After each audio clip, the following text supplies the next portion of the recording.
Music. He is the only son of the late Dr. Myles and Ruth Munroe, has traveled with his parents around the world, has his bachelor's in international business, and his master's in entrepreneurial studies. Please welcome Mel 2016 speaker, Myles Munroe Jr. Music. This is session 14. Again, this is developing and emerging into your brand of leadership. And this, I'm just giving you my story of how I developed into the leader that I am today, the steps that I had to take, and the principles that I used, just in hopes that it will help or assist someone listening to me today. Developing and emerging into your brand of leadership. You know, I started yesterday by saying, and this is the first step in me developing myself, coming to grips with the fact that I hated being Myles Munroe. I absolutely hated being Myles Munroe, growing from a teenager, actually from a young boy, to a grown man. I hated the fact that my first name was Myles. Because, and like my sister said, there was so much expectations placed on our lives, simply because of who our father was. No care of who we were as individuals or who we were as young kids. You guys are the heirs of Myles and Rupert Munroe. Then you guys must do this and speak like this and dress like this and all of these expectations placed on us. I absolutely hated being Myles Munroe. Again, just running through what I discussed yesterday, people wish they could be myself and my sister. I got this question all the time. How does it feel to grow up in the same home as someone so wise? For me, it was normal. It was just that. That's it. I don't know who you view in my eyes, but for me, he's my father. I watch him wake up, go to the bathroom, shower, get ready, just like everybody else. He's a human being. I absolutely hated being Myles Munroe. The microscope that was on my life, the expectations I would place on my life. Why can't I just be me? Why can't I just be Charo? My dad, his name was Myles Munroe. His middle name was Egbert. I have no idea why my father didn't give me the middle name Egbert. I am super grateful that he did not. My goodness. But I grew up hearing or knowing myself as Charo. They never referred to me, my parents. They never referred to me as Myles growing up. I've always heard the name Charo. So when I became a teenager and I started to have to do stuff on my own, get my driver's license and go to these public government buildings and do things for myself, they call you by your government name. That was the worst feeling for me. I mentioned this yesterday, getting my driver's license, submitting my application and sitting in the waiting area, knowing, like what I used to do sometimes. I used to submit my application and leave because I know, okay, they're going to call my name. I'm not going to be there. But by the time I come back, my car would be ready. So I just have to walk up to the window and just be like, "Hi, I'm Myles Munroe." And I whisper it simply because I didn't want my name to be called and folks to turn around and look at me, because that was always the reaction. Absolutely hated being Myles Munroe. Are you going to be a pastor following your dad's footsteps? Be as great as your father? Who knows? But these were expectations that were placed on my life. And they were affecting the way that I felt about myself. And they were affecting my relationship with my father. Because I never wanted to be around him, never wanted to be seen in the same place as him. Because I really never wanted anyone to know that that was my dad. The funny thing is, my parents passed in 2014. And people come to me to this day and they say, "Oh, I didn't know Myles Munroe had children." And that shocked me because I'm like, who doesn't know his business? And then I remember, well, wow, I must have did a great job in hiding the fact that he was my dad. It affected our relationship. My dad, it was a strain on our relationship simply because I just detested being his son. So I rebelled, and I think this is what any kid or every kid in my position does. We do everything that we feel will completely separate us from what we're running from. So my dad was a pastor and traveled the world speaking and doing all this good. Okay, so I'm going to go over here and take this drink, go to this party and have some fun. Because I wanted to, I was forcing the issue that, look, I am not Myles Munroe. I'm not in church every day. I'm not speaking on stage. I'm not, doing what he does. I'm doing something entirely different because I want to be different from what Myles Munroe. I want you to see me, not as Myles boy, but as the individual that I am. So this was a process that I had to go through in developing myself, my individuality. I started to hate myself. I started to hate my name. I started to hate the fact that I was born to the parents that I was born to. Wish that I could choose the family that I was born in. That was this particular family when I was in high school. I used to look at them. I used to envy them. I'm going to call them names because I don't want to speak my business like that.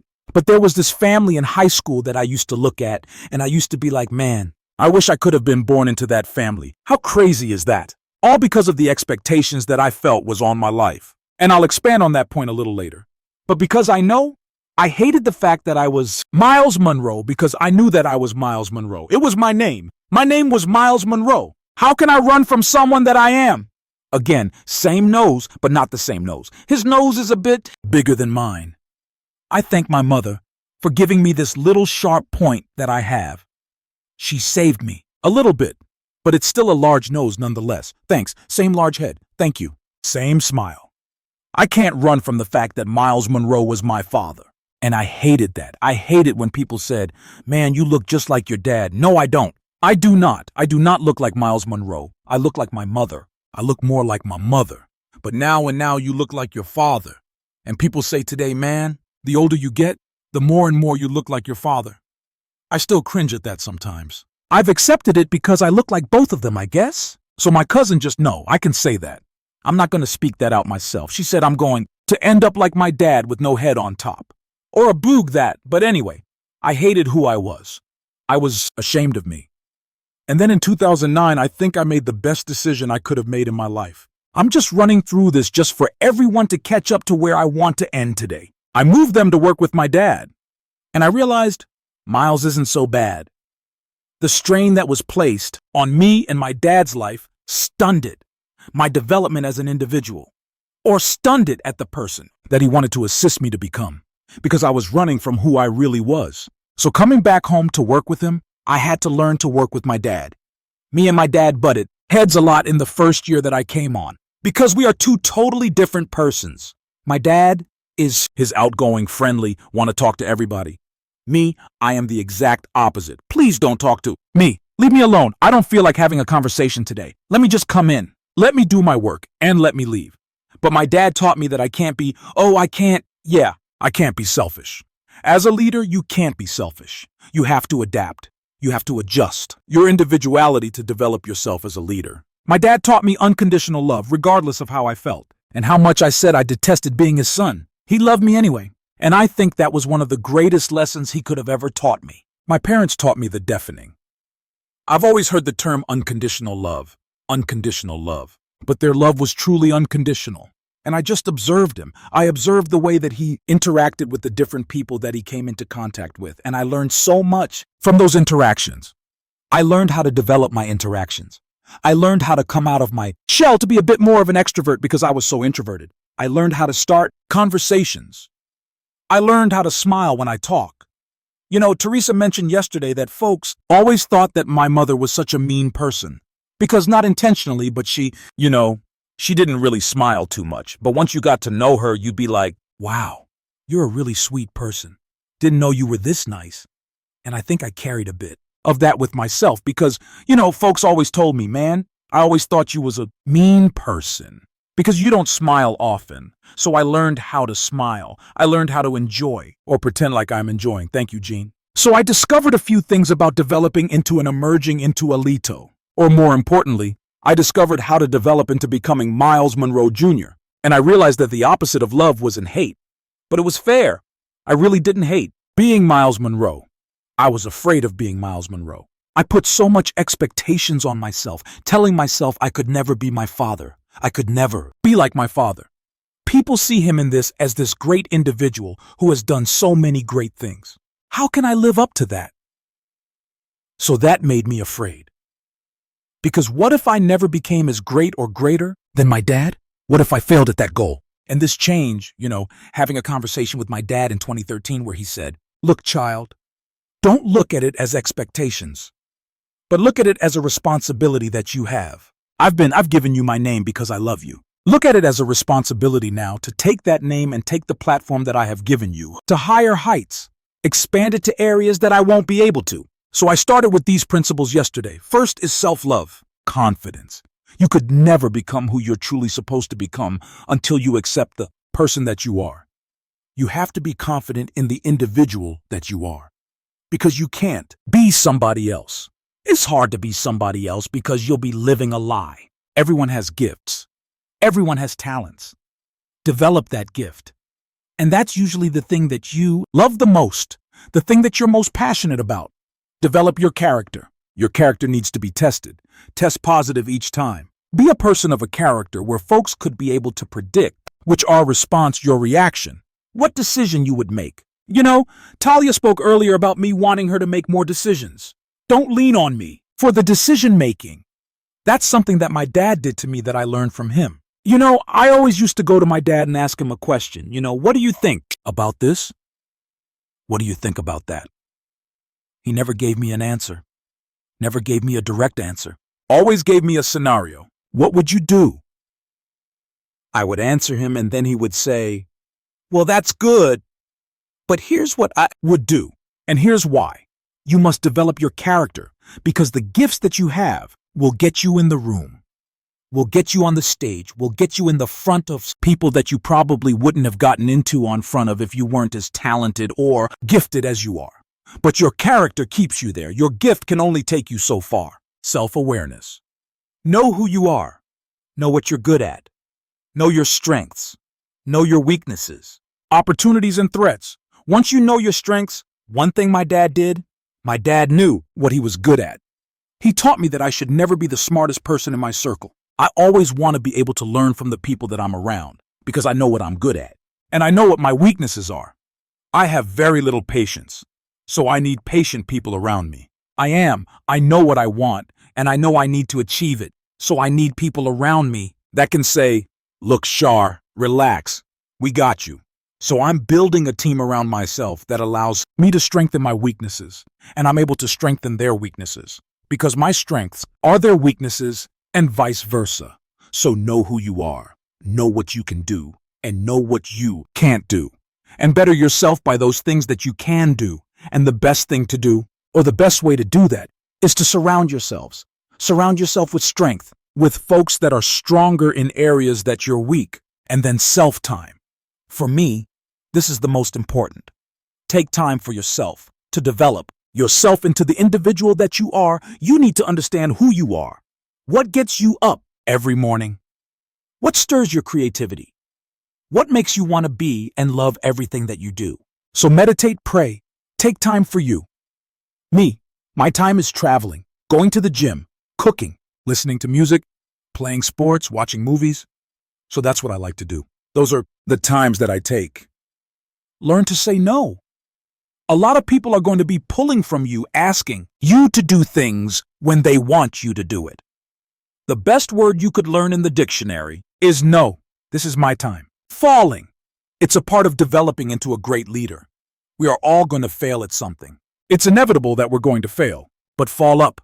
Learn something from each failure. There's a lesson in every You could learn something from even your successes. You could learn how to do it better. What didn't work this time, but failing is the best thing that could happen to a leader because it puts us in a place where we're most vulnerable because we failed and we're forced to learn from that. We should be forced to learn from that, to understand, okay, why is it I fail at this? What do I need to do? What do I need to change to possibly perfect what I was trying to do and get a better result next time? So know that you're going to fail. You won't succeed at everything. Freedom. Feel free to do what it is you want to do, regardless of what someone else may think, feel, or say to you about your ideas, your vision. Feel free to be happy to do it. Enjoy being you. Trust the process that you've been given. You know, I really didn't perfect the leader that I am until I was 29 years old. I had that conversation with my dad in January of 2013, and that's when everything clicked for me. That was late in my life. I mean, some people think that you're supposed to discover who you are as a young adult between 20 and 25 or whatever age bracket you may put that into. But for me, it was 29. So for 29 years of my life, or 28 years of my life, I was running around, moving around, working, not knowing who I really was. Honestly, just doing things because this is what I thought folks expected me to do. This is what my dad wants me to do. So I'm going to do this. And then I realized that I was living a lie. I wasn't happy being that person. I wasn't free being that person. I felt caged because my ideas weren't mine. My creativity wasn't being sparked. So freedom is very important. You have to feel, or you have to possess the freedom to be you and enjoy being you. Don't apologize for being you. And finally, fair versus faith. Folks ask me all the time, what is your greatest fear? My greatest fear is feeling. Jerisa mentioned this. She and I talk about this all the time. Failure is something that I never want to experience, but it's something that is inevitable. So how do you deal with that? You have to trust the vision you've been given. This event, for example, I went back and forth about this event a million times. I'm not going to do this. This is impossible. How am I going to put this together? I'm fearful of this event not being what I envision it being. There's no way that me going through what I've been through, me and my family, to be able to put an event on like this and it be successful. People think sometimes whatever we come up with, we automatically think it's going to be successful. No, we don't.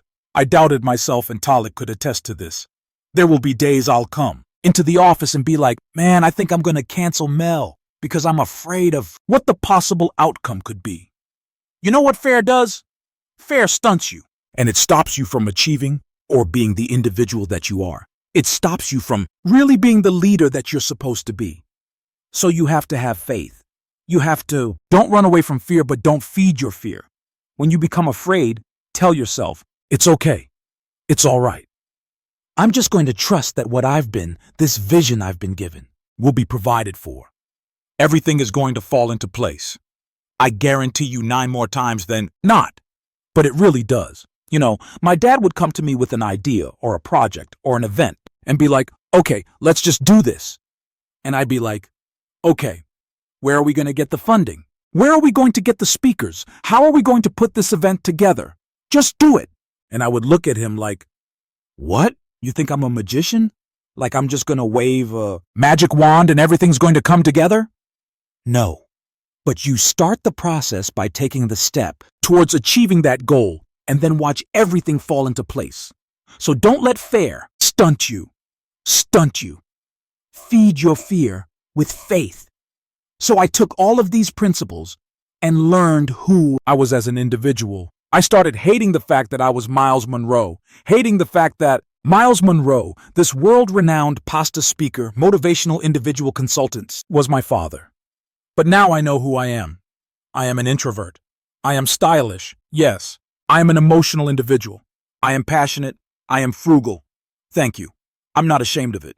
I will say, yes, I will shout. I am. It's who I am. And I'm not ashamed of it. I've accepted it. I'm learning to be sympathetic and empathetic. I was horrible at that. Empathy? I didn't even know how to be empathetic. I'm constantly trying to better myself. I'm not a pasta like my father. But who am I? I'm Myles Munroe. And I am okay being Myles Munroe. Thank you. Thank you.